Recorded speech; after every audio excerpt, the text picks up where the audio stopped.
Hello and welcome to another episode of the Never a Straight Answer podcast, the podcast that aims to cover a wide range of topics, from conspiracy theories to popular culture and news. I'm your host Gaz, and joining me in the studio, you know him, he's my co-host, it's Mr. Taylor. Way, welcome everybody. Welcome back. Welcome back, new listeners and repeat offenders. Yes, keep repeating and offending. Thank you for joining us for another exciting episode of the Never a Straight Answer podcast. This week on the show, we'll be joined by a long-term friend of the podcast, Liz Reader. Liz is an author of several books, but tonight we're going to be discussing themes raised in her new book, The Wendigo. Ooh. We'll be looking into that, as well as its links to cannibalism, which I think you'll find is pretty kind of freaky in itself. Yeah. We're going to be getting into that a little bit later on in the show. Obviously, you're going to stick around for that. Yes. But got to. Obviously, that's coming up. But what have you been up to this week? Have you been up to anything interesting? I've just been reviewing... a couple of weeks ago, we had a guest, Rocco. Rocco was brilliant. I've had so many comments about the topic and the subject matter. If you've not checked the episode out, do go back and have a listen. Yeah. It's what was it? Emails with a Sumerian God, wasn't it? Yeah. Really fascinating stuff. But you've been listening to his audio book, haven't you? So I've been going through it. Yeah. I don't know. I haven't been all the way through yet, because the first time I went through the first part, I went through it like 3 times because I wanted to make sure that I was getting things right. And then I've gone through another part this week, and it's very, very interesting.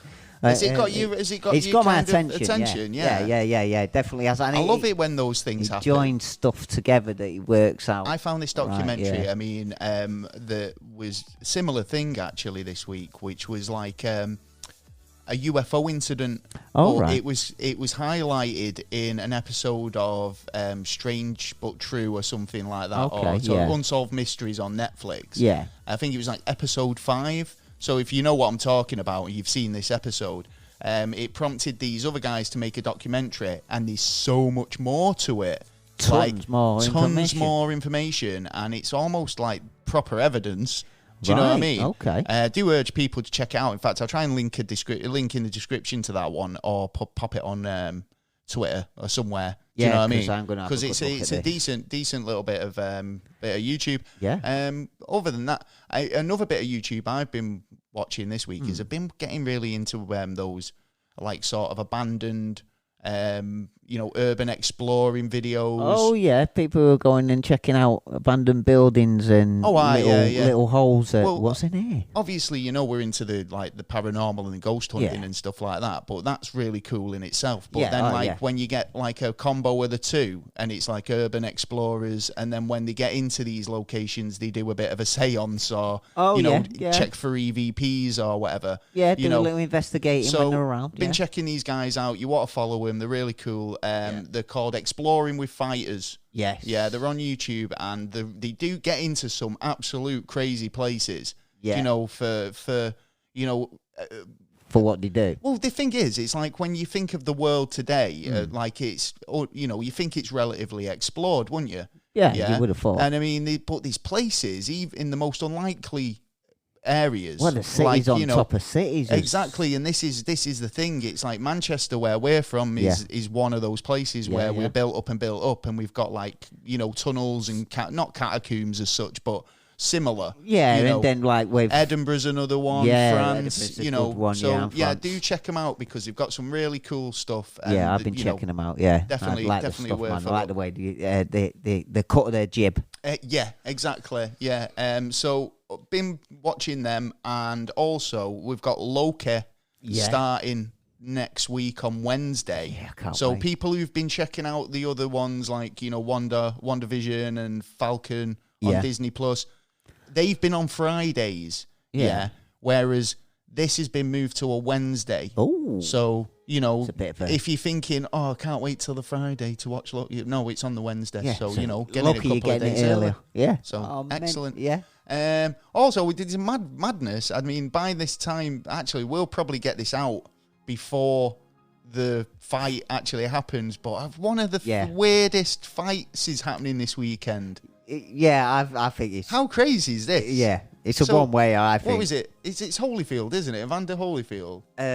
No, it's... No, is it? No, Floyd Mayweather. Yeah, Mayweather. Versus Logan Paul. Yeah, I don't really know. He's a YouTuber, Paul's a YouTuber. Isn't he? Yeah. He towers over him, I've got to say, but... Like, what is he? Is he got 50 wins, no losses? 50 wins, no loss. Not Logan Paul. No. Has he been knocked out a couple of times? I think so. Yeah, well, he's got nothing to lose, has he? Well, really? Yeah, that's true. Imagine if he did win, if he just got him, because you only need 4.5 pounds of pressure to knock someone else. Well, it's like I say, he's got the size advantage, but we'll see what happens there, because I find that really weird, that sort of segue from being a YouTuber. Yeah, was he on a game channel or something like that? But then now he's. So. I mean, we've talked about those stunts before. Do you know when they do the?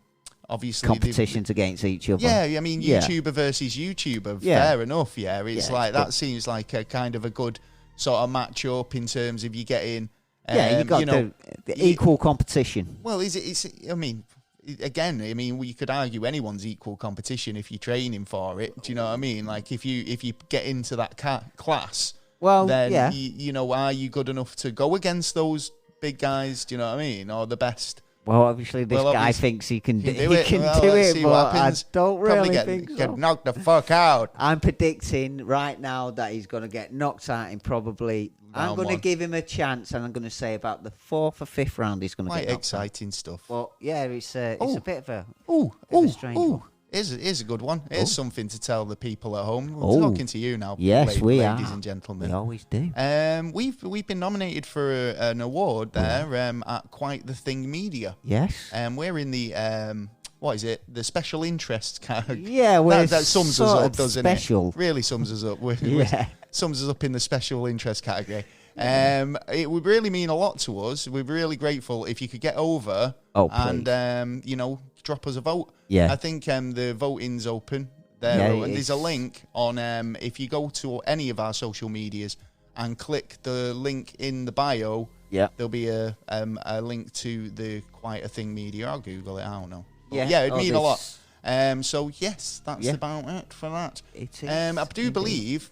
So we've got chain connections before we get into our main topic for tonight. We have. But what I say, congratulations, yes, to Dan from West Dan. London, who got this week's answer correct. He said a bow and arrow. Good it was lad. in course a bow. And congratulations, wicked.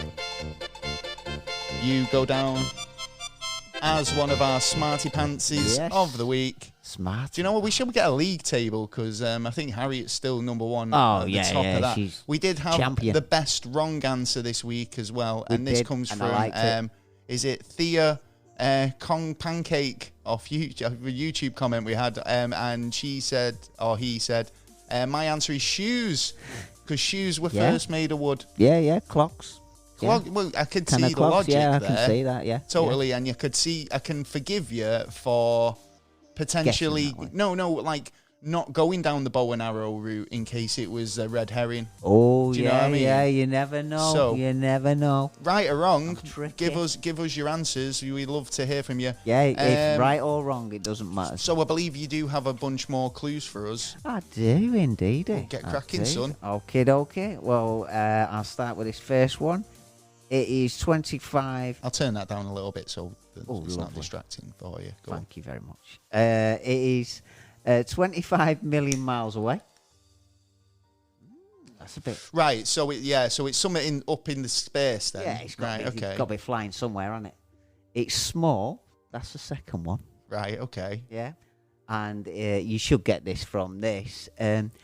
Women supposedly come from there. Oh, right. Yeah, supposedly. Well, what do you guys think? If you think you know the answer to this remarkably easy chain connection this week, get on to us. You might get the wrong answer. Yeah, if you do, it was an easy one last week. Yeah, but give us your answers regardless. We'd love to hear from you. Yeah. Really appreciate your input. Yeah, we love as much input as you wish to bring to us. We check everything you send to us. We do, actually. We do read every comment. Yeah, every single comment. Literally, and I try to respond to all of them as well. So we have little meetings over it. I ring him up and go, we just had a comment. Yeah, you should listen to this. It's meant. Right, yeah, that's actually, that's what I do. Yeah, anyway, this week our episode is brought to us by us. It is. Because who can you rely on but yourself? And us. Our merch is available over on the website. Go over and check it out. We got some cracking bits and pieces. Yeah, we've got from masks, mugs, t-shirts, hoodies, baseball caps. I'll come and tattoo you. I'll put the logo on you. No, I'm joking. I haven't got a license to do that. Yeah, no. But obviously, it's helped support us and what we do here. Also, if you go over to Patreon, you can join our free tier level. We've got free tiers. One is Agent. Yes, number 1 agent. Special Agent. Oh, we like the special. And Beyond Top Secret. Oh, Beyond. Giving you so many perks. It's unbelievable. Yeah. So, you know what to do. Couple of videos this week. Help support the boys. Yes, it does. And every bit helps. Every bit helps. And that's don't rob other people's that's local supermarkets. Is it? Yeah, but I always wondered that. Do you know when they say every little helps? Yeah. Who's that directed at? It's not us, is it? No. It's like, it's kind of it's a dual meaning. Yeah, true. Yeah, very true. Is the words of Led Zeppelin, words do have two meanings. They do. So, they do indeed. And you all know what that's about. Yeah. So, anyway, Well, this week we're joined by longtime friend and supporter of the Never a Straight Answer podcast. She spent 16 years as a police officer as well as 10 years as an emergency medical technician. She's also the author of such books as the 51 series and her new book, Wendigo. Please welcome to the show, Liz Reader. Hey, welcome, Liz. How's it going, Liz? Hi, guys. Thank you for coming on the show finally. Oh, absolutely. Now, you fascinate me because, like I say, we were just discussing this earlier on, but every time I speak to you, you say there's some weird things going on my farm, and I'm like, what, you getting photos of these things or anything like that? And you've got your trail cams and all the rest of it, but you were just telling me then that the cover of your new book, Wendigo, was actually captured on one of your trail cams. Is that right? Yeah. Yeah, that is a still photo of one of the 15-second videos that was captured on it. So, if people might not know what a Wendigo is. What a Wendigo is, right. Yeah. Now, can you give us a bit of an explanation? Because, I've done a bit of looking into it, and I find it quite fascinating because it goes back to kind of like Native American sort of folklore. Is that right? It does. A lot of the tribes in the northeast and southeast Canada had this Wendigo as a legend, and it is what you become if you eat flesh, if you have to resort to cannibalism. Okay, so it's... And with that... Oh, sorry, my phone was going then. Sorry, I do apologise. That's okay. With that, as they eat, they crave that flesh, and as they eat more and more, they physically transform along with it and become larger, and their skin becomes very pale and gray, and they become very, very tall, thin, but have large stomachs because they have eaten gluttonously. Right. So this kind of all comes back down to the results of cannibalism or eating your own kind. So there must have been this sort of behavior happening for them to kind of come up with this legend or this mythology, or to even come up with this is what will happen if you do. And I understand that on a psychological level, where they're saying it's a deterrent. Don't do that because you'll transform into that.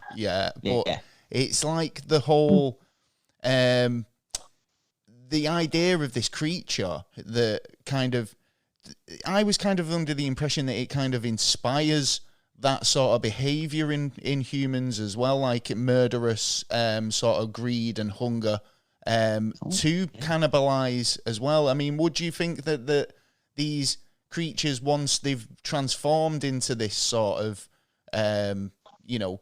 creature, that would what would be their purpose from then on? Would it be to kind of like be, because they're kind of often seen as sort of malevolent spirits, aren't they? Or demons, if you like. So do you think they could be influencing others to act in the same manner? Do you think? Or... I don't know. With the Wendigo, it turns, but it's like a spirit that kind of invades the body of the person who eats the human flesh and forces them to turn into one. But there is actually a medical diagnosis of Wendigo Psychosis. Right, okay. Psychological disorder that causes people to believe they're Wendigo and to cannibalize others. Right, okay. Right. So they can basically imagine that in a courtroom. It's like, I've diagnosed him with Wendigo Psychosis, and it was like, don't think so. Well, that's a good excuse, isn't it? Well, not really. Well, as if you were in that position. I wouldn't ever buy that. I'm not sure how I'd react if I had a case where I had to testify in court and, as the officer involved, and then had that happen. I would be at a loss. Yeah, I don't know how I'd handle it, to be honest. Because, again, it's one of those, isn't it? Because if you were in a courtroom and that's offered up as,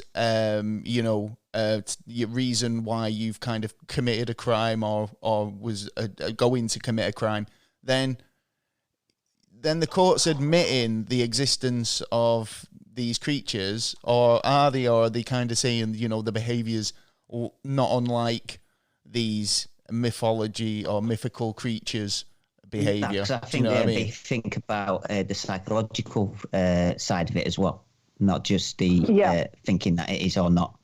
I would have thought the psychologists would have had a good chance before they went to court. Funny because to actually determine if they are lying or if there is something there. Because actually, we were talking a couple of weeks ago, me and Taylor, about what was it called now? I always forget the name of it, but it was like a classic. Basically, it's a story of some pilgrims getting over the hill, going down to California, and they get trapped on the mountains and turn to cannibalism. Yeah. And right, the Donner Party. So the Donner Party, exactly. That's So the Donner Party, right? Now, when the survival or the rescue teams finally got to them from the north and the south, they were basically coming from both directions, but like the weather was too bad for them to get there. There was only couple of the children left, like apparently up there on the mountain surviving, but they developed sort of kind of almost like little demonic sort of personalities, where because they'd been eating human flesh. Trauma.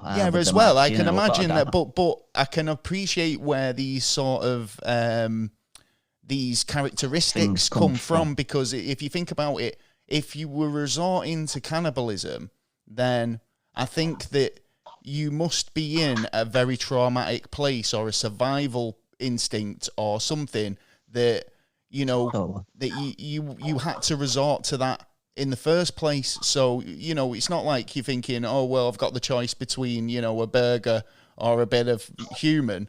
I think I'll have the human. It's a case of that. It's at the very least, it's a survival thing that there's no other choice. There's definitely no other choice. And if I don't eat this person, I will die. Yeah, but what that does to a person is crazy. Yeah, the psychology trauma on that must be immense. So, but on the flip side, your book's more about kind of being. It is a psychological book, isn't it? It's more to do with kind of like the psychological fear of being pursued by this sort of creature, is it? The way I wrote it is Sarah Walker is a backcountry camper, backpacker, and she gets stranded in this cabin due to thunderstorms, ironically. Oh, right, okay. And, unlike what you're going through right now. Exactly. Lock doors. And I'm having to sit on my porch to have signal, so that's not an option. Oh, dear. Oh, right, okay. Anyway, she finds this cabin, and inside she finds the journal of the original builder. And through this, he chronicles, daily life. And then, unfortunately, the tragedy that led up to his trapping partner's death and him having to resort to cannibalism. Right, okay. And his partner had told him the stories of the Wendigo. So as he's writing this, being trapped in this cabin, he's hearing sounds outside. He can't see anything. And because the blizzard has buried them. And, it's kind of the question, is he turning into a Wendigo? Is he losing his mind as he's writing this journal? And then she is the hiker who found the journal. Of course, she's encountering her own little strangeness in the cabin and things as she's reading this journal. Right. So it sounds like a dangerous area that both of them have fell into the trap of. Yeah, but you're getting kind of almost two layers of kind of suspense there as well, because obviously you're itching to find out what's happening with the journal, the story, and from her perspective. But then when there's this whole fear and the journal that she's reading, which kind of seems pretty on point. And obviously it's the location as well where she's kind of, it's the same location. Exactly. It's like kind of, you would be looking over your shoulder quite a lot, wouldn't you? You can't be thinking, yeah, I'm out of here. I'd need to get out of there, to be honest. The book going, what's next? Next thing that's going to happen? Yeah. To see if it would actually tolerate.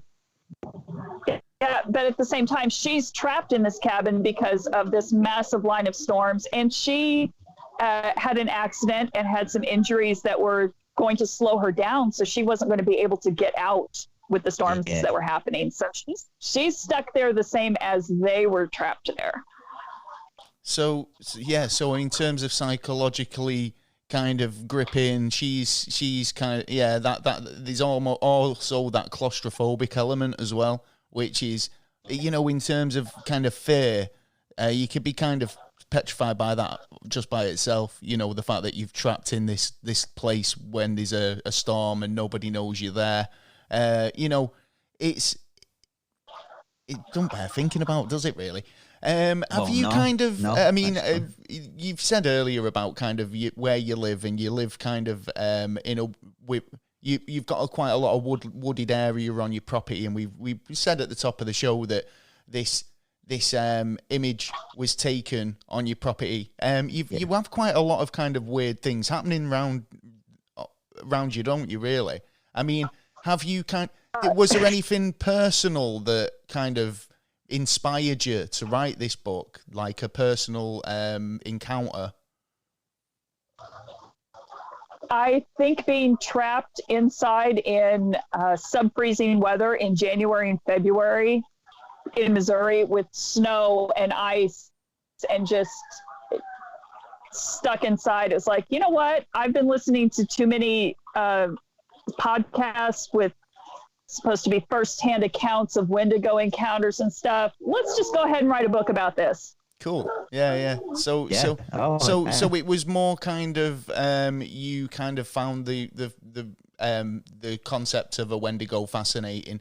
It is kind of an intriguing sort of myth. I mean, the myth obviously is the creature or evil spirit. With it's a folklore, really, isn't it? I mean, what's the best sort of example you've heard of the Wendigo? Any incidents?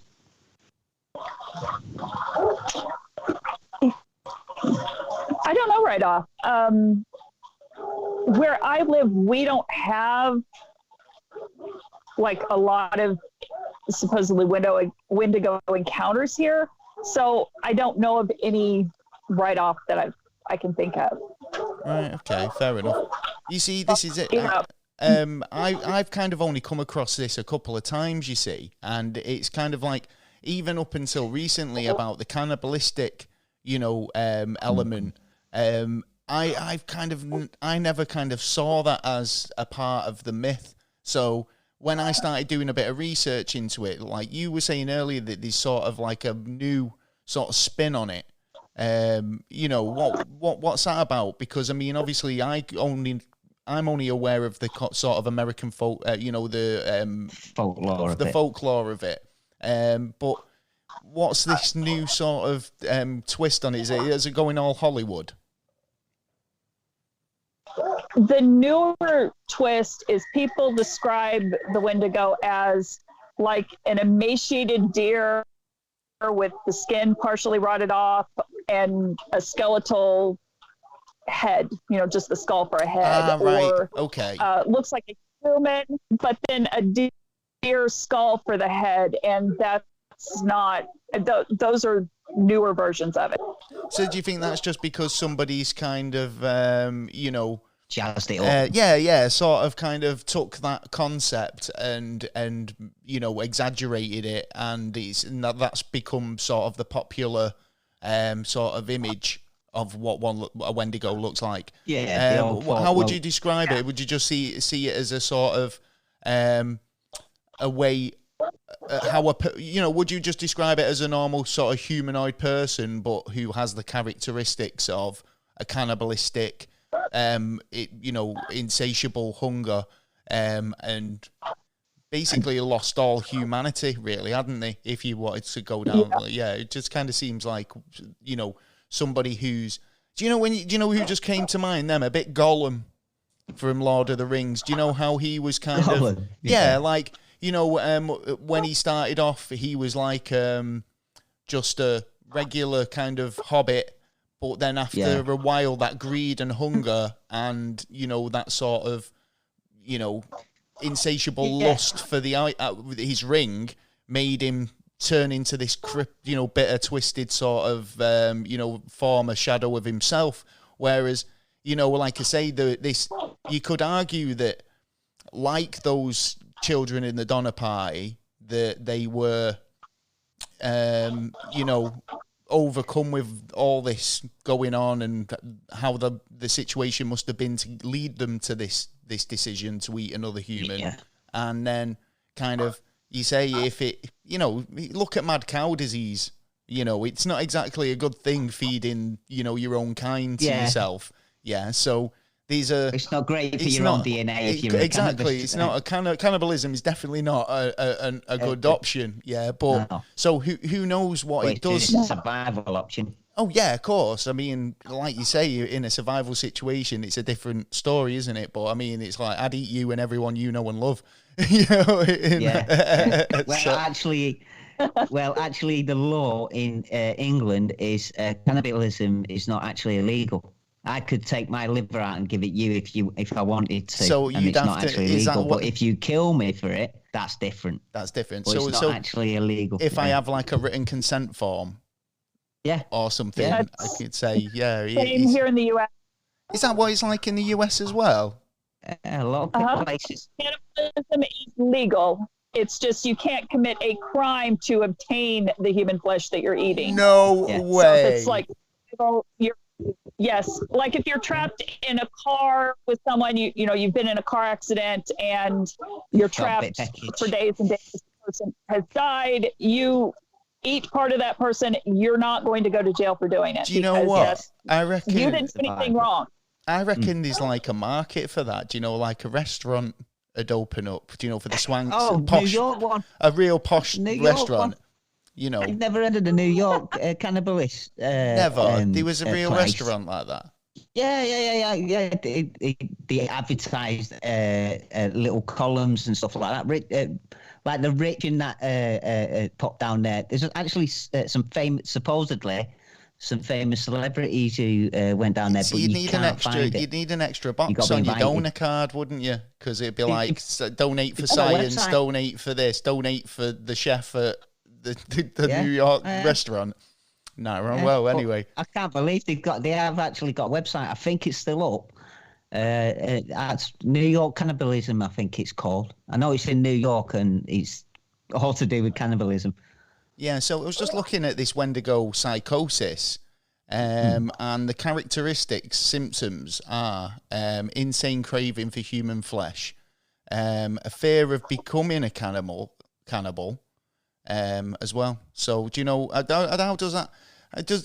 So do you think the psychosis actually kind of comes from actually just craving doing it, but not actually going through with it?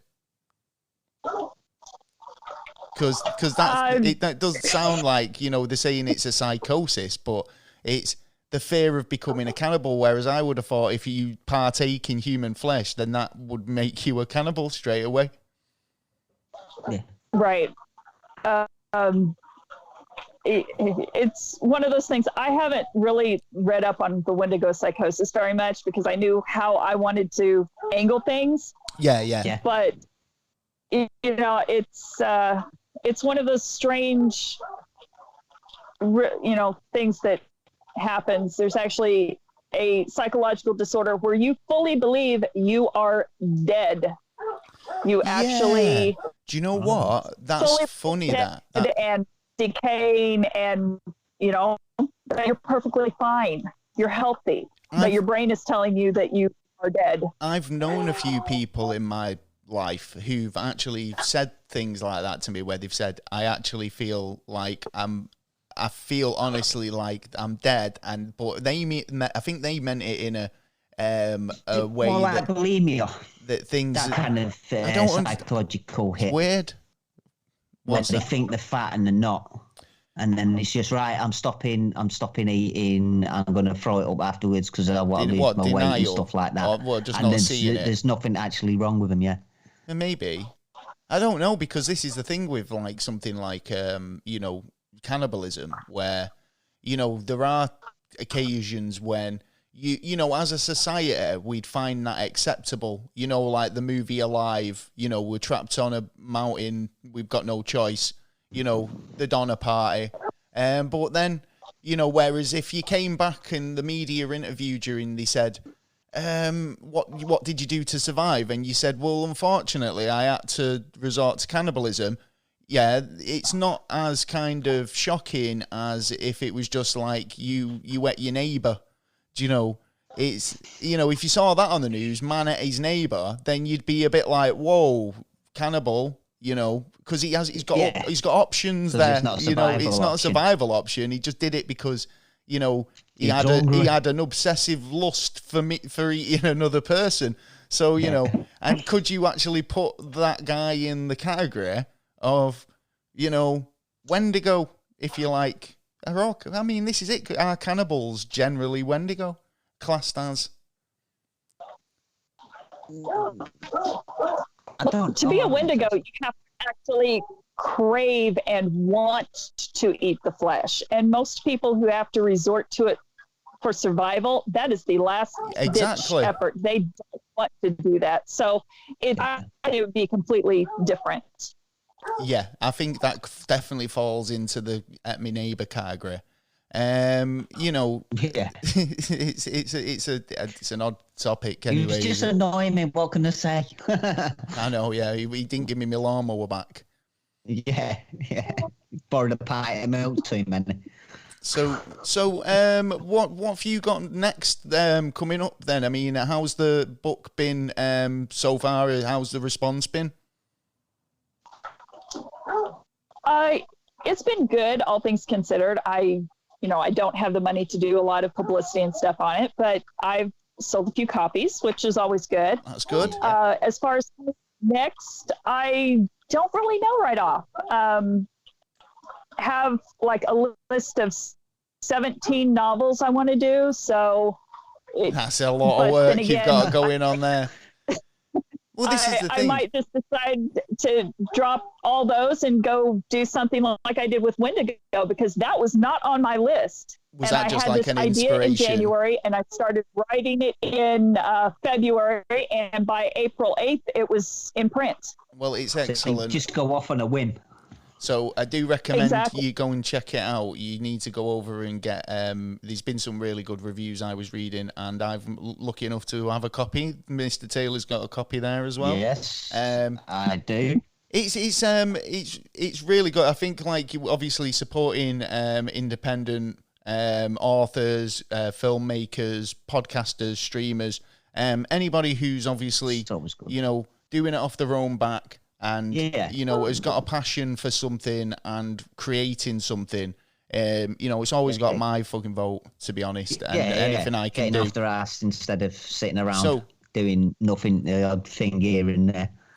Yeah, so, I mean, anything you want to add, Liz? About the story, about any personal experience you've had? What's... You were telling me that you kind of have all sorts of weird stuff going on your property. Yeah. See anything that's been really strange? I have had a lot of really strange things happen. I've had, I was standing in my yard talking to my friend, and while we're standing there, we hear something hit a coffee can that was in the yard that we'd used to feed the dog. And this coffee can goes flying about 15 feet across the yard, and there was nothing beside of it. There was nothing near it at all. Had an incident where I came outside to feed the animals for the night, and by the feed shed, there was this smell like of herbs and ferns and things that was really strong. Just kind of, brushed it off, thinking I, broke over some grass or something that I didn't recognize. Went to the chicken house and walked into a wall of pipe tobacco and cologne. Right. And nobody on your property would be smoking a pipe, I take it. Yeah, it wasn't smoke. It was the actual tobacco smell. The smell of actual pipe tobacco and cologne. Strange. And then I walked out of that wall of scent and went down the fence to feed the horses and walked into this, it just sickeningly sweet smell of flowers that should not have been there. It was like lilacs, and it was July when they shouldn't have been blooming. So, that was all in one night. Right. So all these sort of sensory sort of cues, and it's like, where are these coming from? I suppose that's the thing as well, when you kind of notice something that you think, where's that smell coming from? You kind of start being a bit more inquisitive with your smelling, with your nose. And you might have picked up on a bit more there because you've initially smelt that pipe tobacco or that cologne and thought, what else? Where's that? And you constantly then having a sniff around then. So you're more heightened as well. So to experience all those in the first night, or in one night or one space of time, when I assume that you've never kind of had that since. I've had perfume in my house a few times that is definitely not mine. And the night that I smelled everything outside, I went and got my friend. She lives in the second house on the property. I'm like, can you come out here? I just want you to confirm something. I took over to the feed shed, and it's like, what do you smell? And she told me it was the same thing I did. Right. Took her over to the same thing. She, there's like the 6-foot diameter space where you hit pipe tobacco and cologne. So what's nothing else around it? So what's the history of the property? Was there somebody who used to live there who you could attribute those smells to? What was that, Taylor? Civil War battles. Wasn't there Civil War battles around there? Hello, Liz? I think you're breaking up a bit there. So, in Missouri, they potentially might have been but... Yeah, I'm pretty sure they... Hello? Hello? Can you hear me now? Can I hear you now? Yeah, we can hear you. With this particular property and in rural areas of Missouri, there wasn't a lot of good record keeping done.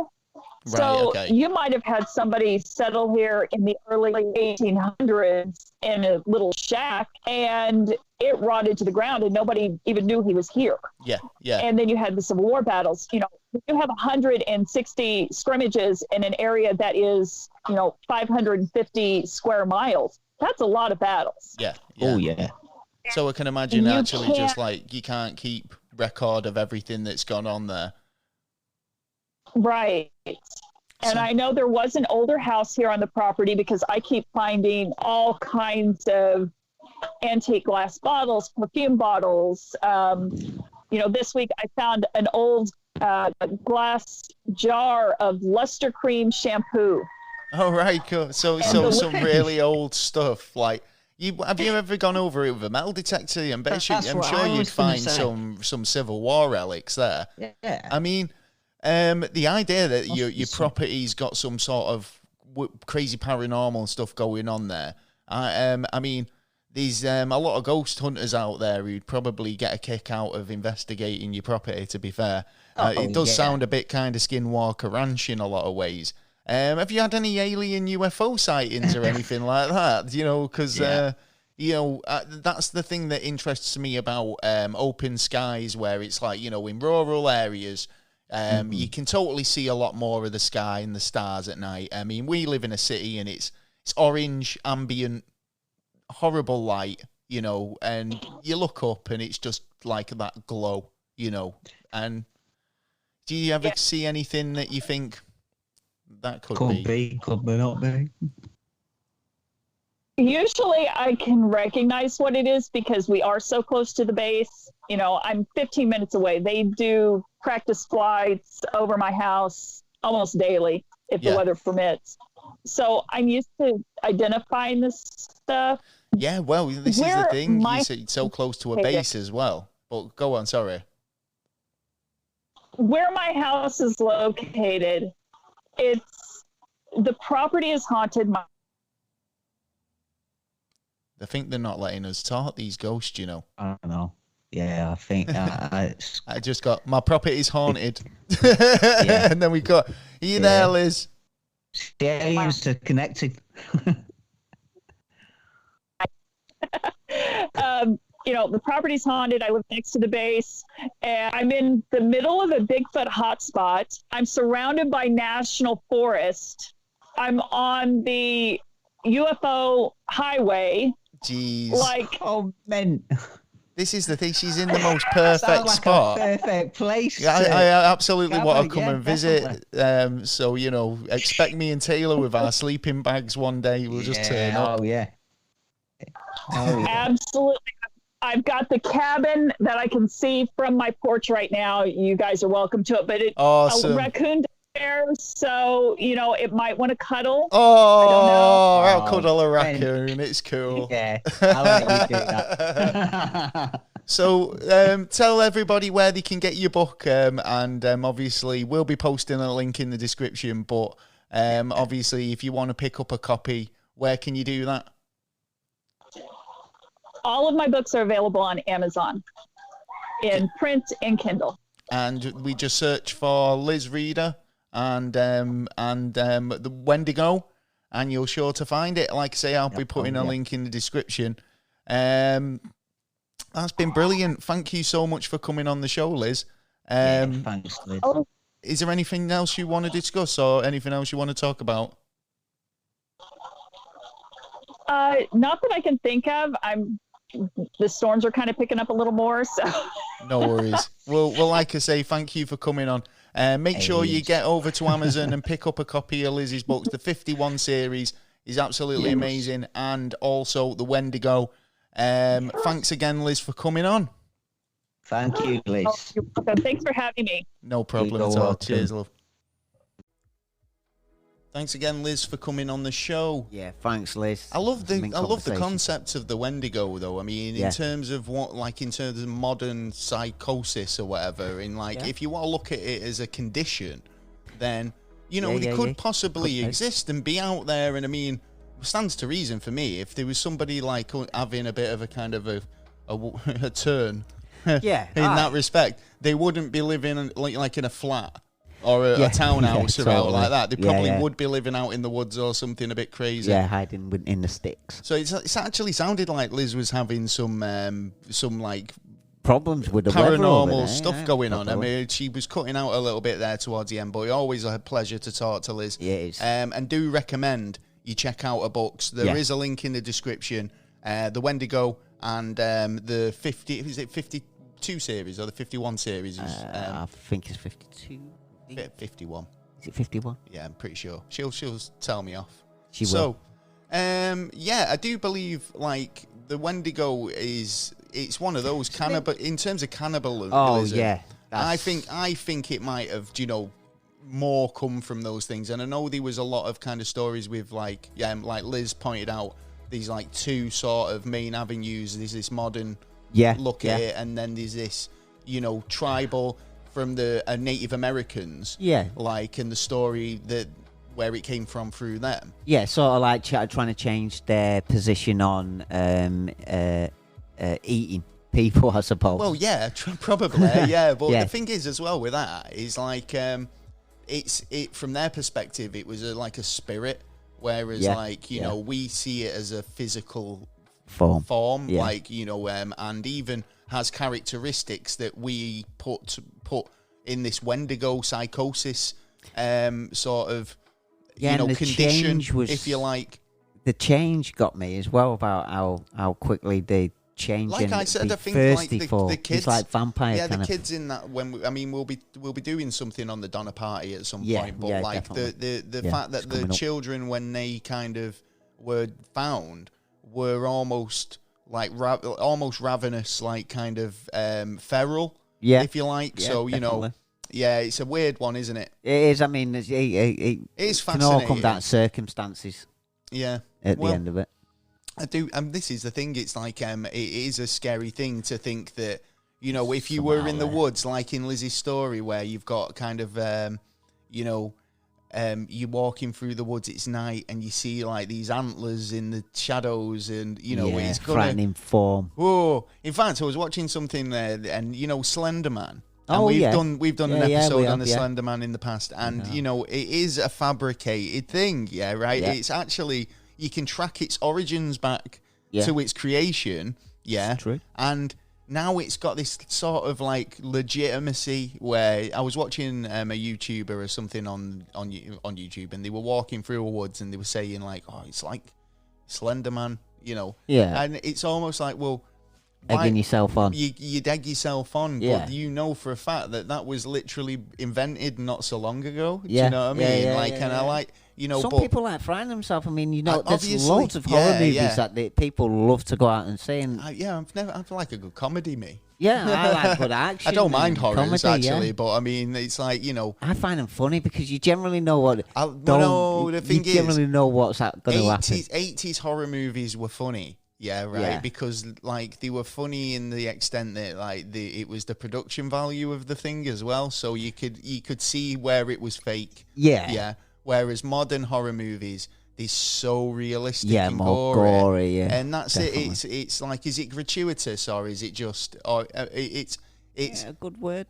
I understand that you want to try and shock your audience, but when it gets to the point where it's like, well, how many ways have I seen somebody get murdered now or decapitated? It's like, how many more ways are you going to see? Yeah, you're going to see that same thing over and over. You got to come up with some more original stuff.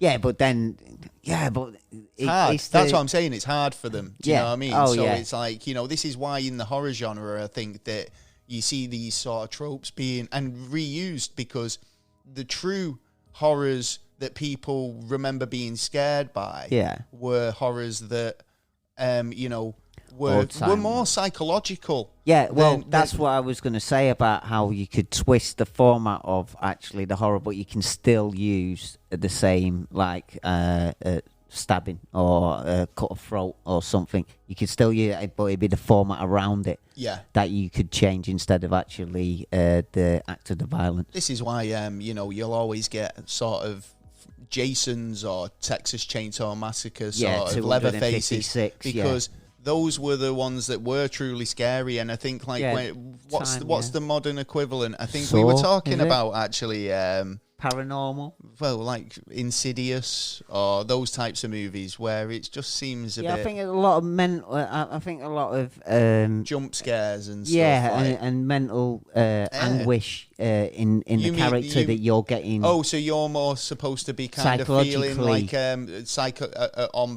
sort of empathy for that character rather than the actual. I think that's where it's going to end up suspensive going. Yeah, but that's when I know like we're getting totally off topic, but this is where like filmmakers like Hitchcock, were really good at kind of the suspense. Yeah, do you know what I mean? Yeah. And keeping you on edge, and then exactly. And I think that's kind of more scary in a lot of ways because that puts you on edge, and you are kind of getting empathy for the character. But true, but then it's all about the character of the up and coming filmmakers that have got that inspiration. Yeah, but that's what I'm saying. It just seems like recently it's just seems to be like for the Saw franchise, for instance, it's like, right, how many ways can we kill a man? Do you know? And it's like, well, after you've seen the first one, it's like, wow. Yeah.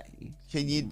It's like, have you got a bigger machete or a chainsaw or something else instead of just throw a piece of glass? They were quite imaginative with the methods, but it was like some of them were just like ridiculous. Yeah. But, yeah. Anyway, we're moving off topic. We do believe we've got a promo this week. We do. Again this week. We do indeed. I like giving out the promos. I'd love a bit of promo action. Oh yeah. Promo action. This week's promo is brought to you by Shocked and Appalled. Oh, I'm shocked and appalled. Well, don't be, because they're actually really good. They are. So they're a podcast devoted to in-depth scream analysis, talking about movies. Oh, nice little segue, actually. Yeah, actually. Spoilers.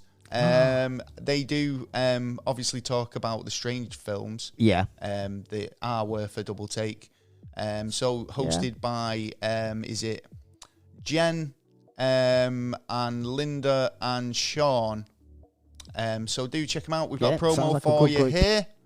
Listen.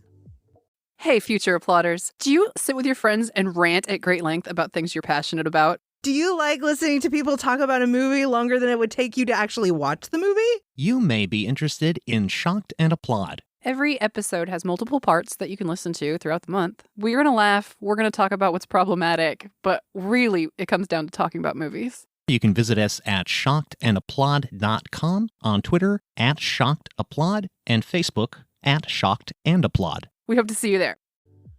Thanks, guys, for dropping your promo. And you can too if you want to get your promo featured on the Never a Straight Answer podcast. It's actually a really good deal. Yeah. You know what I mean? Yeah. We don't want anything for it. Send us your promo to neverstraightanswer@gmail.com. You get featured for 2 weeks, plus get featured on the website as well. So, do send us your promo. And thank you to Shocked and Appalled for sending it. Don't be shocked and appalled. Don't be shocked. Right, I'm fucking rambling now. It's 2:55 in the morning. It is. From my perspective, right? But before I can go to bed, we have the news. I was meant to press the wrong button. It's the news. Yeah, we've got, and as always, we've scoured the World Wide Web from Earth, space, and beyond to try and find you the best and the most interesting and bizarre stories that we've got on offer. And this week's no different. In fact, this week, I think the world's gone a little bit potty. I think it's been going potty for quite a while now, mate. Obviously, it's like there's been a lot of kind of, people busy the last year and a half, really, haven't they? They've been at home. Yeah. Maybe stuff's been neglected. Yeah. Oh, yeah. You didn't get that form in that you needed to get in. Oh, damn. Your paperwork's not up to date. Oh, yeah. It's like, shit. Yeah. Well, this story that I'm going to start us off with relates to Noah's Ark. The Great Noah's Ark? Well, not the Noah's Ark. Oh, strange. It's a replica type boat. Oh, right, okay. Right? And it's been impounded by Ipswich. I've I'm assuming docks, What? right, for not having the correct paperwork to say it's seaworthy. Oh, The animals had to get off 2x2. Oh no! So it takes time. It's actually, you know, a replica of Noah's Ark is currently stuck and basically being anchored Can't because float anywhere. they don't have the correct paperwork. Like I say, the vessel arrived at is it Orwell Keys in November 2019. And obviously, it's been there for 18 months, right? Now, can you understand why it's been there for 18 months? Yes. Now, but I can appreciate that, but they were built. Those arcs are built to last, you know. And they were built in that way, so I'm presuming that there's got to be some kind of forms for health and safety and stuff like that. Apparently, they're locked in like this impossible stalemate now. Yeah, right. Okay. So they won't let them take it because they've not got the paperwork. Why don't they just get the paperwork and then just get it moved? Do you know what I mean? Probably because it won't. They're probably pass charging under at moorings as well, to be honest. Yeah. Oh, yeah. Definitely. So they'll be like disputing that. Yeah, that's going to be a figure that's going to have to come out later on. So and they've already, like you said, they've already been there 18 months. It's actually a museum. This floating Noah's Ark. Right. Okay. It's owned by a Dutch TV producer. It costs 2.6 million to build. And like I say, wouldn't you be a bit pissed if you couldn't get back to your 2.6 million floating museum? Yeah, and if it's a museum, why can't they use it there and then? I don't know. You know what I mean? Because it's more safe there than it is out in the sea. So well, no, because they probably take it all around, and that's the beauty of a floating museum, isn't it's it? a good idea as well. You can literally take it wherever you want. Yeah, it's a brilliant idea, man. And that's probably what they did. They arrived at this dock thinking, like, let the good people of the I don't know this for sure, but let the people of the area experience Noah's Ark. Yeah. And now they're saying it's almost like they've been carjacked. Yeah, do you know what I mean? Like, they've been clamped. Nowhere. They've been clamped. See, them bloody parking inspectors get everywhere, don't they? Did they check for a big yellow boot on the ark? Well, that's it. Yeah, get sore, mate. I was wondering whether it was just because it might not have, had needed repair, and in that case, just get it repaired, innit? But I think it's all down to safety, to be honest. And is it seaworthy? Like a lot of ships, are steel now, or other kind of metals. This is wood. Yeah. You know what I mean? And I suppose there's got to be some kind of license through like museums and stuff like that to... Artifacts on there. I mean, I suppose what's on there must be a bit, worth a few quid. Well, I would have thought they'd be probably replicas. I wouldn't have thought they would have taken the real deal there. Because then someone could nick it and go, I'm taking that, son, and go flog that in the black market. It could sink. Yeah, true. Do you know what I mean? True. But then people could go out and go, well, it's outside the mileage, you're 3 miles, I can go in and I can take that. But like maritime salvage law. Yeah. Maybe. It could be. Have you seen anything noteworthy this week that you want to talk about? I have, actually. Oxfordshire. The whole place? The whole place of Oxfordshire, yeah. They are looking at, and this is in the UK only, they are looking to start in a project of stopping people smoking outside as well as inside. Yeah, stopping everyone smoking. And how are they going to enforce that? Because I'm not being funny. People smoke, right? Waste council money.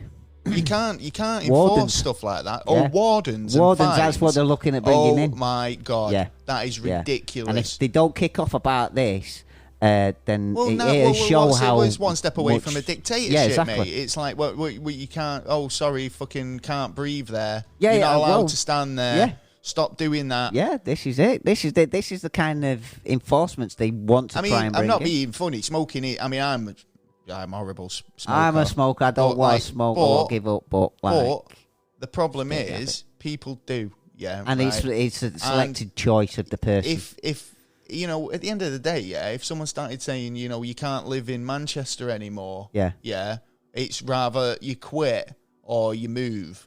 Yeah. I'd say, you know where to go, mate. Yeah, exactly. And I'd like to see him try it because I know I can't see that being a thing. They can't do that. If they went into court, I'm telling you right now, it'd get thrown out. So they'd be wasting the taxpayers' money on getting a warden, sorting all the paperwork out, sorting out a building or something to do all the paperwork. Then they're going to be going out, charging people fines, and then they'll be getting charged through the banks through doing all the transaction, and then it'll go to court, and they get told it's unlawful. Right. And then all that money has been wasted for nothing, really. You know what I mean? Yeah. Under the facts of, we want to take your liberty away. Yeah, but they do just waste money anyway, don't they, on stupid schemes? So you think, why was that a thing? Yeah. Do you know what I mean? Yeah. And I mean, it's short term because there's no...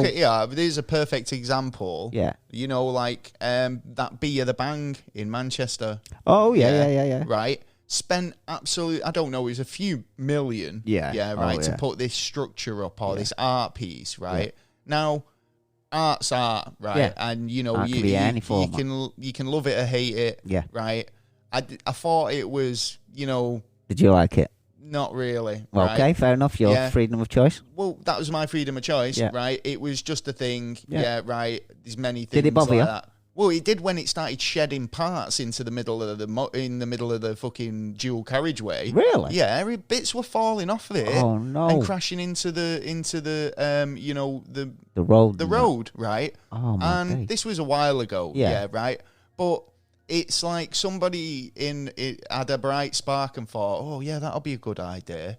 Yeah. And didn't think it all the way through. Yeah. Or, you know, whatever the reasons were. And it was probably a load of money spent, you know, for... Yeah. Do you know, for what? It ended up getting torn down a year later or so. 5 you know? P's, isn't it? What is it now? To stop piss poor performance, pre-prepare. Yeah. What he said, do that. Pre-prepare, stop piss poor performance. So I think, like, you know, in terms of wasting money, it's not the first and it won't be the last. But I think it's getting to the point now where it's like, you know, we've stepped back a lot and said, all right, then we'll do what you're asking. Yeah, we'll wear masks. We'll fucking do social distancing. We'll do all this nonsense. Yeah, right. But you know, trying to be sensible. It's like, but then going. All right, yeah, but this is permanent now, and also we're gonna do this, and we're gonna take that away, and you're not allowed to do this. It's like ever edging closer to this Orwellian sort of 1984 reality, and it's like, fuck me, mate. I don't want to live in a world where I've been dictated to for what I'm wearing or my lifestyle choices or anything like that. You know, we had a funny conversation with someone yesterday, actually, where they was saying about masks and was it too thick? It was a nice comfortable. I went, yeah, mine's okay. And I said to him, it's funny, innit, how everywhere you've got to wear masks, but why aren't you wearing glasses? And he goes, you wouldn't, and not everyone would walk around with glasses. But it's like, well, not everyone will walk around with a mask. How do you mean? Are you talking because like it could get into your eyes? Yeah. Basically, it could be the spray of someone speaking, even like from 2 feet away. Well, there's a lot of people wearing these visors. Yeah, the visors are great for it and that, but like the way he said, like, well, you wouldn't see everyone walking around with these like glasses on. Well, to be honest, I'll say one masks, thing. But you do. I'll say one thing for the masks, right? Yeah, right. They've never bothered me. Yeah, right. No. But now the summer months are coming in, and my hay fever's kicking up. Yeah. I feel like I can go for that walk. Oh, do you know what I mean? With your mask? Wearing a mask, because it's stopping a lot of the allergens getting in. So it's like, you know, I spend a lot of time usually about this time of year with an headache or if you whatever. Think about it, there's a lot of poisons in the air these days, and like this is a good opportunity to. They're not, you know, it depends on what you're after, really, innit? But it's like, you know, I'd say for the hay fever side, they do a wonder. Yeah, so if you've got hay fever, try that. It might work for you. Hey, I found this stuff. Do you know Bob Dylan? Right? Not personally, but... Not personally, right. But you know of him. But I knew of him, yes. A lot of his albums are like, you know, if you've got any original, you know, albums of Bob Dylan's, right, they're worth quite a lot of money, you know, even like, you know, CDs. Oh, yeah, It's funny, you do a bit of research on what Bob Dylan records go for. Yeah. But this made me wonder, because this chap, right, San Francisco man, he's returned a Bob Dylan album that he's had for over 48 years that he borrowed from a library. Oh, my And it was slightly overdue. Oh, did he get a surcharge? I was wondering that, you know, but basically it was quite a a rare Bob Dylan album. Obviously, it was almost 50 years old. Yeah. So a recently retired man, I suppose. He basically had some extra time on his hands. He was sorting through his stuff. Yeah. He had a collection of over 3,000 vinyl albums. Whoa, so nice, when he man. was getting, obviously, to the B's or the D's, depending on how he's filed it, he's noticed. He noticed that he's been a bit of a... It's actually a copy of Self-Portrait, which was, recorded, or he got from the library, in 1973. Oh. So, and he never returned it. So Would you return it back? He got a bit got conscience, that's what he's got. Maybe, that's it. It's like, do you know conscience. what, right? It's like if you're a 62-year-old and you're thinking, right, I'm coming to the end of my life, what have I done wrong? Well, 62, bloody Well, hell. You've got at least another 20 years. Yeah, I know, but I mean, it's like he At spent least, 48 years and not returned the album, mate. It's like he's going to put it on the database and then come back to it. It's not going to do it, is To it? be honest, Yeah. I would have flogged it. Well, most people probably would. Do you know what I mean? But no, this it. guy is like, if that was the only thing that I had to worry about, on my conscience, Well, then they didn't miss it, obviously, did they? Sweet. So, you know what I mean? So, but then again, libraries could do with the money, to be honest, at the minute. he's took it a lot of back them anyway. falls Well, down. I don't know if it was worth money, but it was just the I don't know if principle of the thing, wasn't it? Well, if it is worth money, I have no shadow of a doubt they're going to sell it. Oh, yeah. Yeah, because with everything at the minute, money is a big thing. Well, talking about money, he did include a check for $175, which he That's kind of nice said, of him. It would be about 10% of a dime. Yeah. In late fees, the effect of 1973 would have added up to. So that's fair he's enough. worked it out as well. Do you know what I mean? He's got a conscience. Good lad. So yeah, he's returned it. I did read another story which was quite weird because it was about a woman she lost a wallet in a movie theatre. Yeah. Okay. And she's had it to return to her after like 25 years or something ridiculous like that. I've not got the story up, but I just thought, what a weird connection. It's been a week of people giving back stuff. What is it? The year of giving theft stuff back or something? It's like, can I have my lawnmower back then, please? Shopkeepers are going to have loads of customers walking in with, I stole that about 20 years ago. So, so have you got anything? Which would be smart. For the UK, quite a lot of people should have got the UK massive represent NHS message to him saying about basically what's happened is a couple of years ago people got asked to sign this piece of paper to say that all our information from the doctors would go into the NHS hospitals information, so everyone's together. So in their database of so you would expect that the NHS would have information on you, wouldn't you? But what you're saying is like these. Well, there's a clause in your data protection which is you don't give it to a third party unless I require you to do that.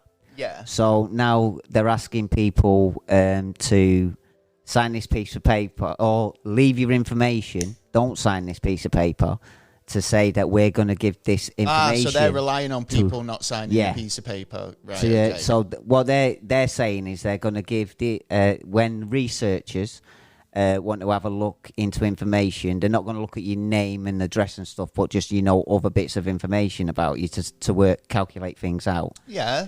They're a third party, but so they're not saying which third party is it personal going to. Information? Yeah. Or right. So there could be something in your file that it relates to another case that they might say could help them solve, but then if you're denying them access to your file, they're not going to be able to do that.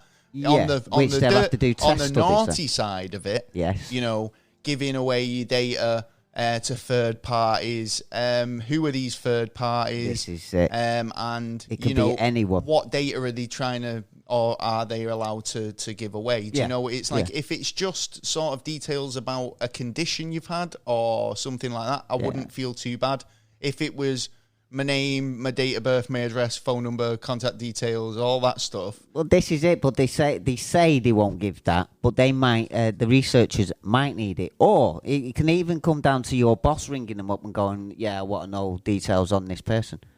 Oh, I mean, right, yeah, okay. even the police can do it. Well, they're not unlawfully. They're checking people's details because it didn't go through Parliament, so it was just thrown into the statute books unlawfully. And basically, what needs to happen is you go onto your NHS website, and there should be a question about your private data. And you go there. You got to do it by the 23rd of June. Do you have to kind of log in or anything, or do you just like? You need your NHS number. Okay. That's the thing as well, because most people, if I asked random, what's your NHS number, most people wouldn't know that. Contact your doctors. Yeah, but that's what I'm saying. Yeah. It's such a long-winded, drawn-out procedure. And then you know what? When have you got to do this by? The 26th? The 23rd. You've got to do it by the 23rd this month. But they're taking the time as well, because the phone number is a high-charge phone number. The delays have been so high. Email. Basically, what they need you to do is they send you a piece of paper. They send you a copy of a piece of paper. You sign it, and you go into your doctors and you give it to them. Basically. Okay. You've got to do it by the 23rd. Yeah, it's one of them. But it seems so, like I say, so long-winded just to ensure that your data's not, sold to a third party or given, unwillingly. Well, it's only like changes on your terms and conditions. There'll be stuff on there, and no doubt some of them will say those. Exactly. I told you there's going to be a knock at your door one day going, I'm here for your firstborn. Yeah, and you can't deny it because you signed that contract. And I think you'll find you signed the terms and conditions, sir. Yes. So I hope you're enjoying your new iPhone. Get to your NHS online if you can, and check it out. It is important for your own data. No one else is going to protect it. Don't be taking my data. It can go anywhere, and you know what I mean. You might not want that. Ooh, do you know what You know what? Right, been having problems, man. Oh, right now I've got multiple stories that are linked here, right? Okay. Because I've got a personal story which links into another story which links into a happy ending. Oh right, well at least there's a happy ending. So recently, one of my neighbours came and says, "Oh well, there's some rats in a garden." Right, yeah. Big fuck off rats. Yeah, right. So I seen loads of them. I was like, wow, yeah, there's loads. Yeah. So I'm like looking in. It's not in my garden. Yeah. And I've got a cat, so my cat's always patrolling. She's never brought one in, but I think the scent of them just keeps them away, doesn't it? Yeah. Definitely. So it got me thinking because I've seen loads recently. Yeah. Going on walks and stuff, and I've grown up in England. I know what the wildlife scene's like, on your normal average sort of estate or whatever. Yeah. And it's like, you don't see that many, when it's like, all right, any. Yeah. And I think obviously since the lockdown has, impacted the restaurant industry and waste in city centres, then there's been less food for these guys, and they've ended up trekking out more into the suburbs, right? So they're about, right? Now, Australia are having an absolute fucking mare with mice at the minute. Got me thinking, are we having a similar problem? Or, not as bad. Not as bad, obviously, but, they're having a problem because they had... it's like they had a really sort of dry year last year, and then a really sort of heavy rain, which means they've got a good season this year. Yeah, which means they've gone from having no food to plenty of food. And when they got plenty of food, they want to make babies. They breed, and they have a breeding sort of like heavy breeding season, and that's exactly what's happened in Australia at the moment. And at the moment, it's farmers are just like getting overrun by them, and it's like a sea of mice. It is now I found this story. Now this is absolutely it's amazing to think that they're going to do it, but the Australians are going to blitz the growing mouse plague with a banned napalm mice toxin. That sounds fucking unreal in itself, doesn't it? Yeah. With a napalm-style mouse toxin. So the government in New South Wales have bought 5,000 litres of, what's it called? Bromeladrone, or Bromadolone, or Madeline, or something like Let's that. call it their big business. It's mice toxin. Yeah. They've bought 5,000 litres of the stuff, which is banned. Yeah, right. So then it means it's been into an environment. What are they going to do? I mean, but is that going to get... See, yeah, this is it that's for why it's Australia, been who have, were always quite, bothered about their ecosystem and, the... Yeah, but if it's the only answer to stopping it, then, desperate needs I desperate understand. measures, Obviously, they need to do something. Yeah, it's just so kind of crazy to think that it's like, I think they're going to regret it, especially after the fires and all that's been going on, and all the animals have had I know big that's why it's issues so over there. heartbreaking in a lot of ways, because obviously they've had a lot of kind of life lost in terms of the wildlife. Yeah, and to think that they've got to do this, and I understand that. They've got to put this toxin down, but is it only going to affect mice? No, because it's banned, isn't it? So if it's banned, it's then going to affect the other mouse, wildlife. It's going to affect the soil. It's going to affect your crops. It's the animal that's going to actually eat it. It's going to pass through the chain of there, and then will it change its DNA to pass on to its young? They're demolishing the crops and the food storages. Obviously, it was like I watched a thing, and they were basically flamethrower, mate. Absolutely destroying a whole harvest. Yeah, as a farmer who had a bad year last year and was banking on this decent, turn of events, the weather's great, got a really good profit margin, and all of a sudden these little shits come along. It's not second coming, is it? It's like the apocalypse, bleeding plagues coming again. Well, apparently, two adult mice are able to produce over 400 babies in 12 weeks. In 12 weeks? Yep. So, I mean, this is what I'm saying. If that's the case for mice, I'm sure that's the same for rats, isn't it? So, I'm not sure. I think it's less with rats, just by a little. That's why it kind of got me a bit freaked out, what I mean? 400 per pair. That is just ridiculous. Well, that's weeks. how fast they're breeding. So imagine just two of them can produce that, and then, Well, then they could actually bring in which they've done before, bring in a toxin to stop them from breeding. Yeah, but that'd be probably the better option. But and then you've got a quarter of them that haven't got down. Then you've got to go down the whole. This is how we're getting these problems. Yeah, right. Well, either way, we're going to get problems. Yeah, we need to cook up some serum. Yeah, that does this. Oh shit, we got it wrong. The mice are attacking us. Yeah, but that's more environmental friendly than poisoning the environment around it. Oh, totally, yeah. In fact, what was that? In fact, there was something totally up that street I was watching, and it was like literally, we're not going to kill anyone. We're just going to stop them from, we're going to, have the a sort of a breeding block on them for a few generations, and I was like, well, fair enough. Talking of breeding, look what's happened. Whoa. Carrying on with the mice. Yes, sorry, go for it. Got this one heroic little... I just remembered something. I'm just right down. See, I don't want to, cast aspersions on the mice community. There are a lot of good mice out there. Are there? And Mickey's not one of them. Mickey's evil fucker, not fucker. But there is one that I want to give a big shout out to. He's Heroic Rat. Oh. Yeah, and he's retired after sniffing out 71 deadly landmines. Yeah, it's actually a really true story, right? This is a rat that lives in Cambodia. Big rat. Yeah. So he's called Magawa. Yeah. Magawa. And he's retiring after 5 years of detecting landmines and other unexploded ordnance in Cambodia. He's an African giant rat.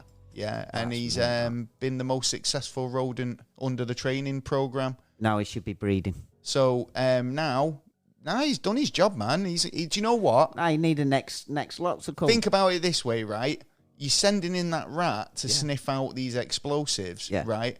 But it's a suicide mission every single time. Totally. Do you know what I mean? And he's done 71 successful missions. Yeah, right.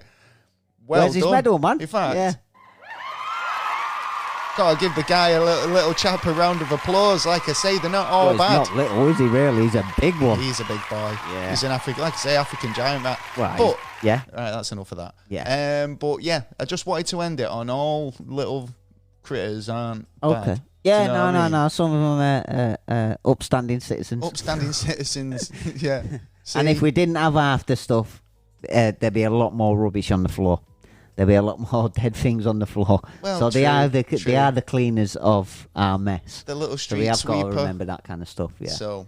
Right. Everyone has there their you go. part. Right, you can. Sorry to interrupt you. No, you're all right. Story there. You just reminded me that China's just made a different plan. Instead of the 2-child rule, now they're allowing 3 children because for the last 4 years, they've only been making 12 million babies a year when it should be 14 and a half. But.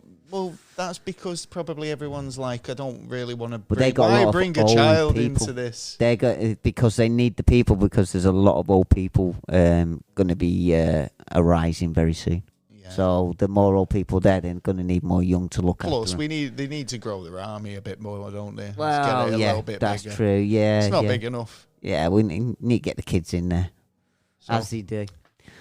But yeah. So that's a bit of a change from one kid to 2 kids to now 3. Again, it's like that's how it's going. First you can't smoke, then they'll be like, sorry, you're only allowed nookie on a Monday or Friday night, and you're only allowed 2 kids, and what are you eating there? Shepherd's pie? It's not. It's not Wednesday. No. What are you doing? It's pizza night. It's pizza night. Yeah. You know what I mean? Let's get international now. So yeah, all right, Sheldon. Sheldon. Yeah, no, he's like, it's pizza night. Yes, now it's flag time. It says flag. I thought you were going to say flan night. Flan night? No, I'm not cooking. Ooh, you know what? Just something popped in my head. Then it was just so random. Right. It was unbelievable. Okay. Marvel. They've opened a theme park sort of thing. Have they? It's in Disneyland. It's in Disneyland, right? But it's like Avengers World or whatever, yeah, right? And there was something in it that just flashed into my head when we were talking. And I have no idea what it was, but it was enough to spark the memory. Yeah, you just didn't want to listen to what I had to say. No, it was literally just then. Yeah. Then at the end of what you had to say. Yeah. So don't get offended. No, I'm not offended. If you think he's offended, leave us a comment. I'm not offended. I'm never offended. Anyway, we've got more. Some more news, have we? We have you got indeed. some more news? I've only got NASA news now. That's all I've got now. We're on to NASA news. NASA. Well, the truth is out there. It is still Spooky Mulder.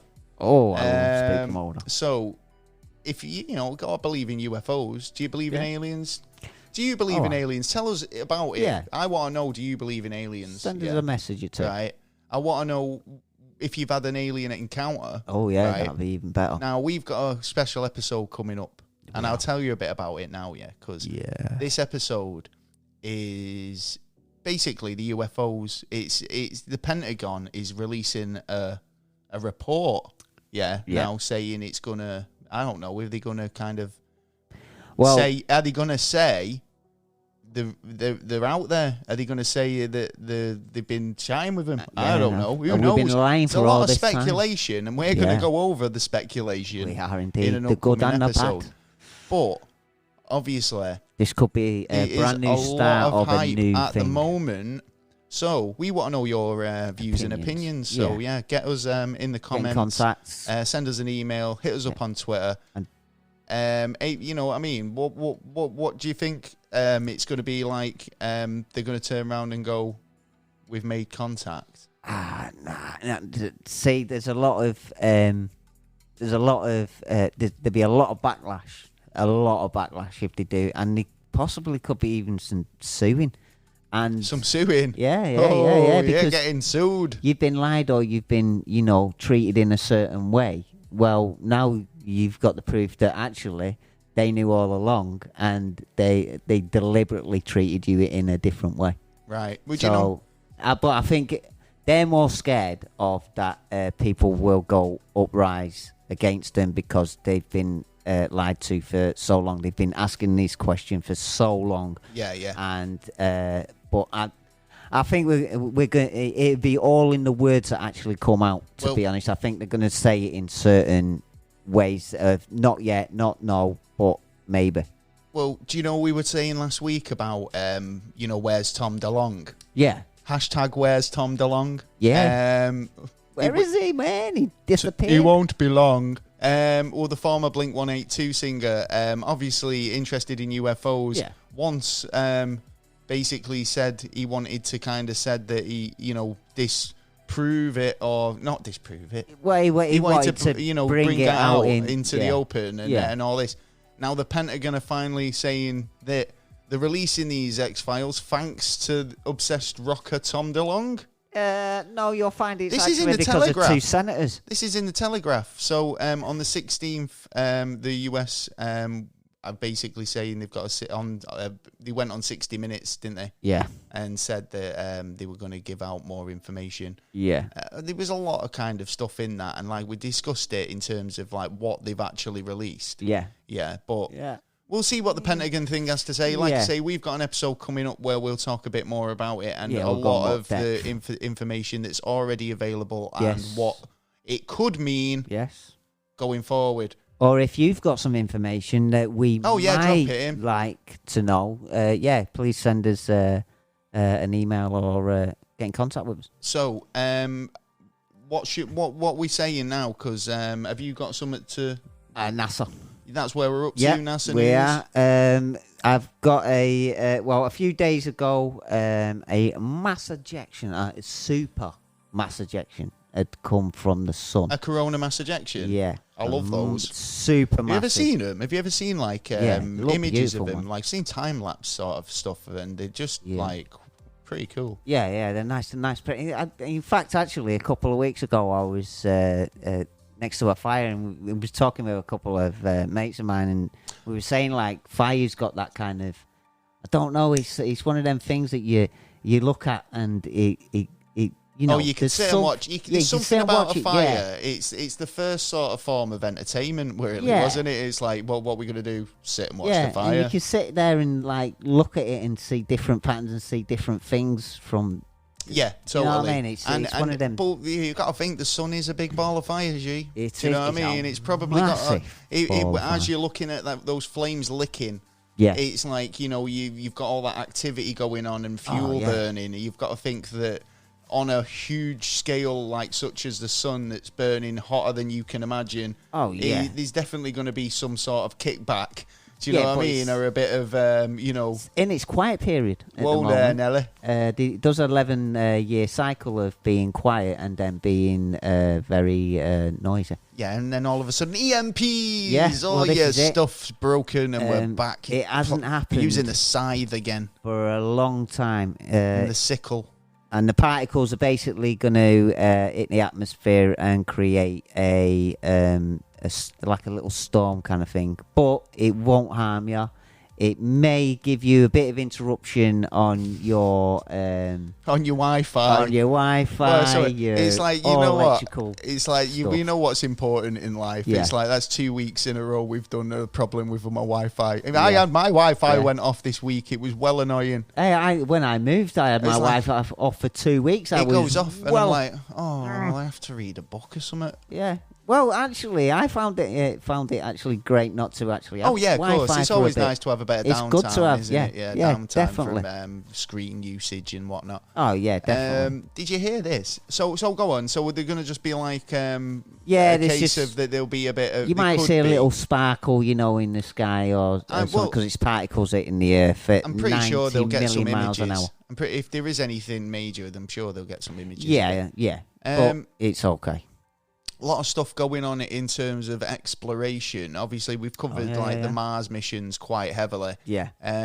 Now, apparently, dirt from Mars, once it's retrieved, yes, it's going to be the most expensive thing known to humans. Whoa, it's more expensive than good. It's most expensive substance known to man because it's rare as rocking horse shit, basically, isn't it? Like because the thing is, the people we're sending up to Mars, if we do or when we do, the government workers, and they don't get to keep it. No, it's not like no. we're going to go up and get a handful and pocket it, and be able to sell it. Elon Musk must be laughing. It's them boys who are getting. It's like so a chunk of Mars rock, dust or sand or anything. Yeah, and if he's the first one there, he's collecting what the was it? goodies, I seen isn't he? somebody stick a McNugget that was shaped like a cartoon character on eBay that fetched $100,000. I'm pretty sure something rarer than anything, nothing off this planet, would fetch a hell of a lot more money, right? So Yeah, but it depends on its use. In terms of like present day costs, the free missions have cost to $9 million so far. Yeah, right. So $9 billion. $9 billion. Yeah, $9 billion. So if you put that into context of what it'd take to bring, say, like a handful of it back, well. Yeah. So say if you brought a kilogram back, it'd be like apparently 200,000 times the cost of £2 of gold. I believe they're doing that. I bet they are. In the next week or two, they're actually sending it back. Oh yeah, because the Insight's actually got drilling rigs on it, hasn't it? So it's able to get samples and then ship it back. So it'll have like little pods that it's able to fire rockets back up to. Is it to an orbiting station? Yeah, orbiting craft. So the craft that's orbiting Mars currently, which is working with Insight, because it's able to kind of be able send to send connect these to samples up to the ship, and then the ship will go. And then eventually Earth, the ship will come back to Earth. So that's how we'll retrieve them. Yeah. So it's really interesting. Yeah. But it's crazy that we're already looking at the monetary value of these things. It's like, right, what would you pay for a kilogram of Mars? I mean, it's a lot cheaper now, but like it's expensive to get up there. You know what I mean? And it's taken a lot of work, a lot of hard work from a lot of people who probably won't get the rewards that they really deserve. Well, this is the thing, isn't it? Because this is what I was getting at. Because it's like the astronauts go up there. Yeah, they might be able to. They're putting nick a little sample maybe, but pocket a stone. No, when they get to Earth, they get quarantined, then they get checked. So how are they going to get through unless they're shoving up the bum? They want to analyse it all and run tests on it. So it's not like it's getting into the hands of anybody in particular, apart from the governments. Yeah, it's just got to be careful that we don't bring back something. And it depends as well, because it's like how rich in different sort of minerals and natural deposits. Yeah, that's are true. Up there as well. Do you know what I mean? So like, it's very beneficial going to any other planet because with the abundance of resources Earth has, you've got to speculate that. But it's also these other planets have more. Do you know what I mean? Because they're untouched. But it's also dangerous because we don't know what we're dealing with realistically, and we're bringing back samples that there could be a pathogen in it for all we know. Yeah, there could be something totally harmful to us, and we bring, and obviously. I mean, we made that mistake on the first loads of rockets. Basically, they don't really come out and say it, but in the first lot of rockets, there was a lot of them out there. Yeah, that's actually true. That. Yeah. So, talking about the new lander, it's actually helped itself a lot the other day by moving some dust off it. Oh, yes. It's a really cool function, this. Yeah, it basically got loads of dust on the solar panels. So it moved its arm and basically put some more dust on it, and it ended up the wind blowing it away. It seemed to have moved it away and give it extra 30 watt of hours of energy, which made it stop its operations of. It was actually doing a lot of things at the time, and it was actually trying to close down certain things to save the energy. Right. So actually, it didn't need to close them down, and it can carry on and do everything that it got wanted a little to do. power pellet. It was like in Super Mario, where it's like din. Yeah, and it just went off on a bit more of an adventure. It did. I'm loving the images that are coming back at the moment. Yeah, I posted, like I said, about the story last week about clouds on Mars. I posted it on Instagram. There's some. It's really cool. Do you know what I mean? There's a lot of weirdness going on in Mars, you know what I mean? And we've still got a long way to go. We've got a long way to go and a short time to get there. Yeah, that's true. That's true. Old Smokey. Well, we're in a rush, aren't we? Really, trying to get. No, what was his friend? Smoking the Bandit. No, but it was Snowman. Snowman, yeah, the truck driver. Yeah. So I'm going to start. Man. You got Snowman. Got Snowman. Yeah. So, as I say, we've got a long way to go and a short time to get there, and they're not going just to Mars. Nope. They're going to Venus. Oh yeah. NASA has planned 2 missions to Venus for the first time in decades. It is about time. Now, Russia have actually claimed a stake on Venus, haven't they? Yeah, they said it's theirs. Yeah, because they've been doing stuff on running bits of tests. Well, we've been Venus. Landing on planets and like messing around and pissing about. Yeah. They've been doing it. Digging Venus. this planet over here. It's mine now. You can have the Mars. We'll have this one. It's very harsh, but we're used to it over here in Russia. Wouldn't surprise me if it went to and was looking at another planet. To be honest, which one? Would not surprise me. Well, I don't know. We've given up on this one. I don't know. Saturn. Because there is a lot of weirdness going around in a lot of the planets. Yeah, of course. Well, they're all worth investigating, aren't they? I mean, but the space agency has not been there for a while, so they've announced plans to send 2 new missions to Venus. That's good news. To examine the planet's geo features or geothermal features and atmospherical stuff. Yeah, because calculations work out that microbes could be living on the on the clouds, basically. It looks like that there is a set of the area that life can live. Yeah, up in the clouds. Yeah, like because it's a methane, isn't it? It's a methane planet. But I think they're talking more microbes than. So this will be like Cloud City in Star Wars. Yeah, awesome. Well, it's like the mushrooms that they reckon they found now on Mars. What? Well, yeah, a bunch of international scientists got together and had a look at some of the latest coming from Mars. Yeah, and there was pictures, and it looks like there's some kind of mushrooms, kind of things on Mars. Yeah. Some fun guys. Yeah, very fun guys. Funky guys. Yeah. So this is going to be the first launch, or the first mission to Venus. Yeah. For over 30 years now. Whoa. And they're going to be due to launch in 2028 and 2030. So why have they not been there? It's just fucking because we've been mostly concentrating on Mars and the moon, and also around our planet, and also going out to Pluto and out into the void. Do you know what the last thing sent to Venus was? No. It was the US probe was Magellan, I think. Magellan? The Magellan orbiter in 1990. It was a spacecraft from Japan and Europe that orbited. Right, joined together, It's orbited Venus ever since. So right, so it's still there. Still in operational. Still doing, orbit. Yeah. This is what I'm saying. They're not forgot about it. Oh yeah, no.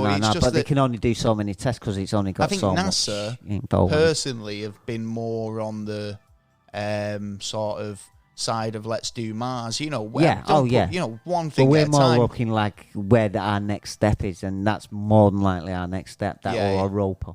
So they've got names as well. So the mission, first mission is called Da Vinci, I think. I like that. I like it. Da Vinci. So maybe that's the first one. Leonardo. So I think one of them's called Da Vinci, which is going to be a deep atmospheric Venus investigation. Oh, that's and that's going to be looking for noble gases, chemistry, and imaging. Yeah, so that should give us some more clues on if life could live on there. Yeah, and the second mission is going to be called Vetus or Vetrus. Vetrus? Yeah, which is going to be looking at radio science, topography and stuff like that. So telling more all looking the at the things geographical about the history of the planet, yeah. So it's really cool. Yeah, so, I mean, it's something to look forward to, and hopefully we can find out a little bit more about our Venus-y planet. Yeah, well, it is a neighbour, you know what I mean? And Yeah. You got to look after your neighbours. Have you ever read that book? Which one? I don't know. What's it called? Men Are From... Where is it? Oh, Men Are From Mars? I don't know. Yeah, and Women from Venus, supposedly. Something like that. I don't know. Mm. Yeah, so, well, that's it for the show, I think. I hope you've enjoyed it. Yeah. We'll be back next week for another episode. But if you've got any comments, questions, or, just anything you want to add, you know what to do. Get in touch. You can email us at neverstraightanswer@gmail.com. You can go over and leave us a comment in any way you find a comment box. To our YouTube, anywhere like that. You can subscribe on iTunes, Spotify, Castbox. Everywhere you get your podcasts. That's type us in and we'll be there. Check out the website. Go over to neverstraightanswer.co.uk where you can find everything under one roof. It's like Toys R Us. Yeah. And we've got Jeffrey. Jeffrey's not unemployed. He works for us now. Yeah, he does. And that's how we got this under one roof thing. So he did it. Yeah. He did it for us. He's a mint fella. He's a top bloke. He's a very nice man. So yeah, he's got a long neck. Anyway, he has got a long neck. So go over to the website. You can get downloadable episodes, videos, all the good stuff. And we'll be back next week. We will. What are we doing next week? We've got. We'll get back to you on that one. We will. I'm sure you'll enjoy this week. Well, I'm sure you've enjoyed this week's. Yeah, it's been a great week, man. It is now 3:42 in the morning, Taylor. You kept me up late on this one. I like to keep the boys up. You just keep right. Well, we'll catch you next time. It's been a pleasure. I've been Gaz. I've been Taylor. Peace. Out.